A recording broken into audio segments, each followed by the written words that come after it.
question that always comes up is synthetics versus natural. That's one of the biggest things. Oh, it smells too synthetic, I don't like this. If it's not natural, I don't want to be a part of it. So let's talk about that. How do you feel about new molecules that are coming up and will maybe solve some of the problem of scarcity of the naturals?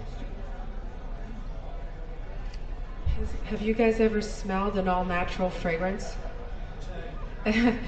It's pretty interesting. I always describe it naturals as like a person. There's always a facet that you love, but there's always one you're trying to hide.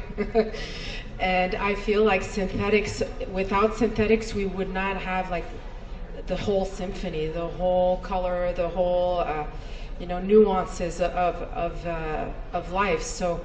And let's also talk about the scarcity of using only naturals in a fragrance. To source all of those naturals and to sell them in a fragrance is enormous. So I think there's been really bad press and really misinformation about synthetics, that they're bad, and actually we have a whole regulation around synthetics where they test them, they make sure they're okay for the skin. And this industry is actually more regulated than the food industry. So I can actually not put certain qualities of bergamot on my skin, but I could probably ingest it. So it's that strict.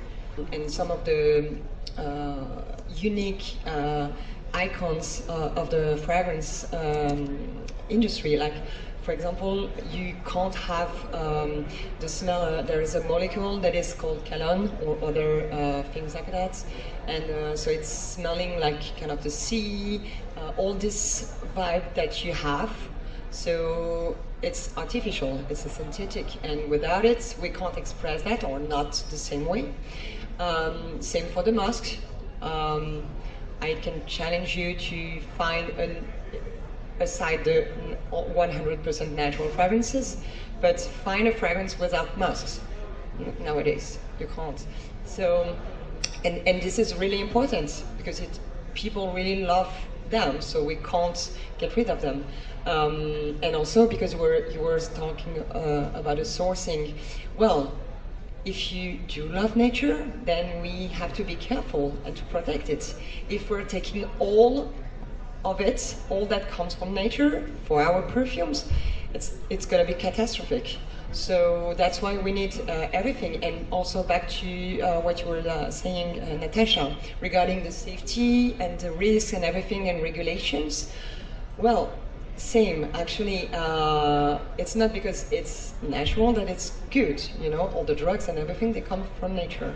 So, and it's kind of the same. Actually, you can create, for example, a fragrance that will be less, with less allergens, because we use the proper synthetics, and actually all the allergens and all the things that could give you an allergy, it's coming from the natural. And if we, for example, if we use linaloyl acetate that is kind of lavender, but it's not the lavender oil, then you will have this lavender vibe, but without the allergens. So, for example, it's, actually it's not the good one, it's the jet lag, because it's one of the allergens, sorry. But my point was we had it though. Yeah. Sorry. And as you said, about ingestion, for example, you can peel the orange, and it's like super raw and hard, but like the tiny percentage in the perfume is really like the limit and regulated. So. Anyone else? That was a great question, the synthetic natural debate in perfumery. Out of curiosity, how many pit bull lovers are there in the audience? Pit bull lovers? Okay. Musician or the dog? The dog. Pit bulls. All right. What about people that don't like pit bulls? So when I think of the synthetic natural debate in perfumery, it's much like the pit bulls. They are very misunderstood. And if people would take some time to educate themselves, a lot of that argument kind of goes out the window.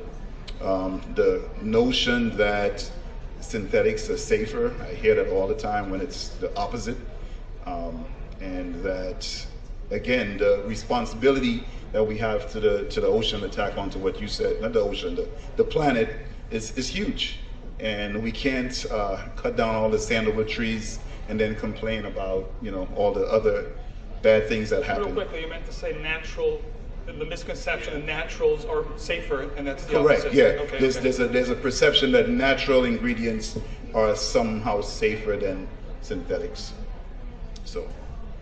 So plants have a vibration to them.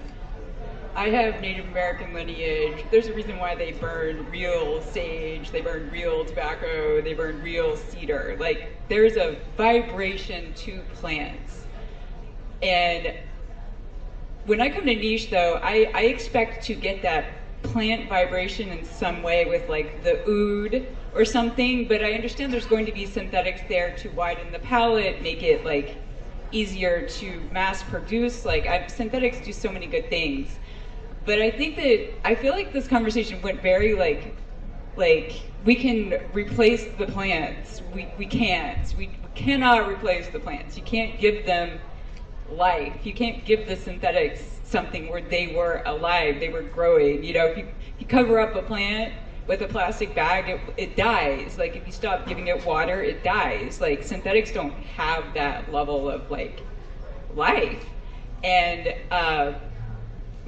so an example would be the rose argument. I mean, we all know most rose is artificial. It's created from other things. And like, so please tell me if I'm wrong, because you all are in this, but I would imagine that like replicating the rose smell to the degree that it's found in nature would probably be just as expensive as just using the rose. I feel like there's some like simplification that happens when we replicate the natural thing. And yes, 90% there is close enough for the average nose, the average palate, but like, I think people like us who are in this in a very deep way, like, give yourself that ability to go smell that real rose that was like really on a plant that really grew, and had that moment in its life when it was like just the expression of like the joy of growing things.